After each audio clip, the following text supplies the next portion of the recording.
This is me when I was 7. According to my mom, as soon as I turned 6, I begged for an entire year about getting a skateboard, and on my 7th birthday, my wish was granted. Over the years, I have progressed as a skateboarder, but as my skills slowly began to improve, I found myself more and more intrigued on what's behind the scenes in skateboarding. Most well-known sports today were invented by some weird white guy back when everything was in black and white, and usually consists of two teams competing against each other to win. Or, if it is a solo sport, the competitors most likely have to wear some crazy uniform or gear. But if you look at a skate park, there's really no competition. It's just a group of friends probably hanging out, maybe listening to some music and having a good time. You don't need to worry about wearing a leotard, and you don't have to put on body armor, you just need a skateboard. So if skateboarding breaks the mold of regular sport, why has it stuck around for so long? How has skateboarding gone from such shaky origins to something a town might invest thousands of dollars into? At first, skateboarding was made in California in the 1950s when surfers got the idea of trying to surf on the streets. No one really even knows who made the first board, so skateboarding remains a strange, spontaneous creation. These first skateboarders started with wooden boxes or boards with roller skates and wheels slapped on the bottom, and a lot of people got hurt in skateboarding's early years. But those boxes turned into planks, and eventually companies started producing decks of pressed layers of wood, similar to the skateboard decks you see today. In 1963, skateboarding was at the peak of its popularity. At this time, skateboarding was either downhill slalom or freestyle, but in 1965, skateboarding's popularity suddenly crashed. Most people assumed that the skateboarding fad had died out like it was a hula hoop. Skateboarding companies folded, and people that actually wanted to skate had to make their own boards from scratch. But people continued to skate, and in 1975, a fire was lit underneath skateboarding as a culture. That fire was lit in Del Mar, California, as the Zypher team put on a show during the Ocean Festival held there. They skated like no one had done before, with this new low-to-the-ground style of skateboarding. In fact, that would inspire Alan Gelfand, nicknamed Ollie, to invent a maneuver that gave skateboarding another revolutionary jump. If you're unaware of what an Ollie is, his style was to slam his back foot down on the tail of his board and jump, thereby popping himself up into the air. And thus the Ollie was born, a trick that completely revolutionized skateboarding. And most tricks today are based on a variation of that Ollie. But every Ollie that goes up also has to come down, and as the 70s closed, skateboarding faced its second crash in popularity.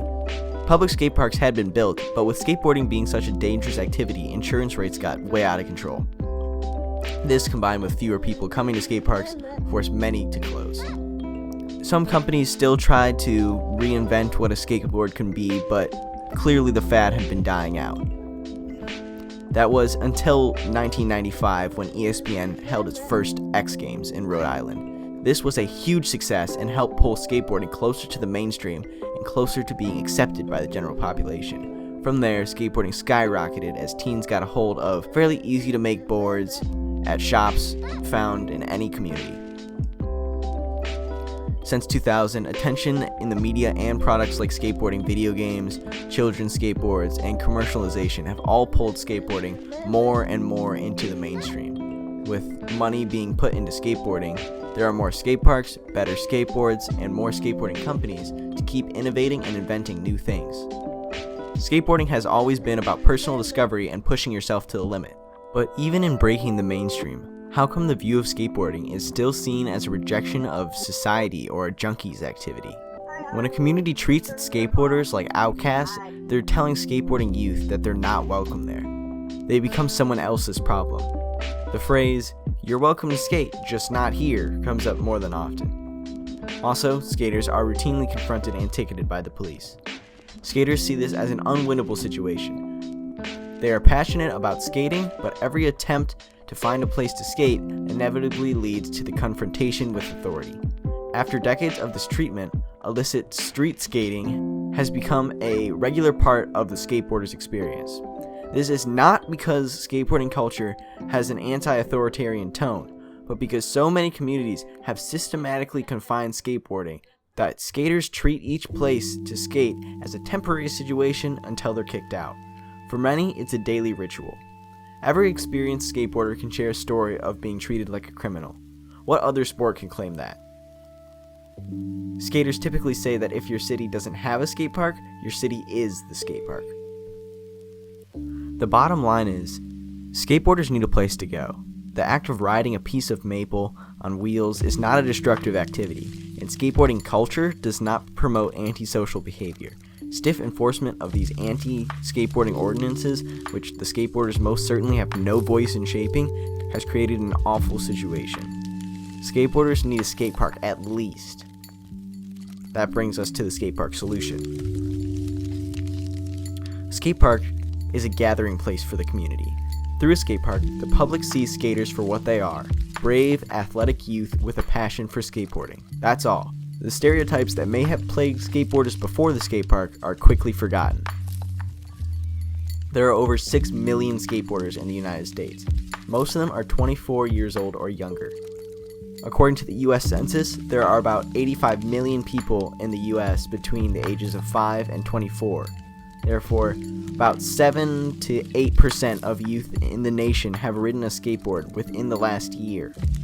Progress has been made by skate park and skateboarding advocates. The skate park was created and served as a model for other communities to follow. Many cities have long-range plans for a community-wide network of skate parks. They see the value of kids getting outside and staying active. And who knows, maybe if we get enough advocates for a skate park together, we could have a nice community skate park right in Walled Lake. Skateboarding for most young skateboarders is not a choice, it's part of who they are. They are compelled to skate. And communities that try and legislate the way skaters skate are not only doing their community an injustice, they're doing America's youth an injustice. Try it again. Okay. Oh, try it again. Why? Because I want you to make it on there. Last time. Awesome.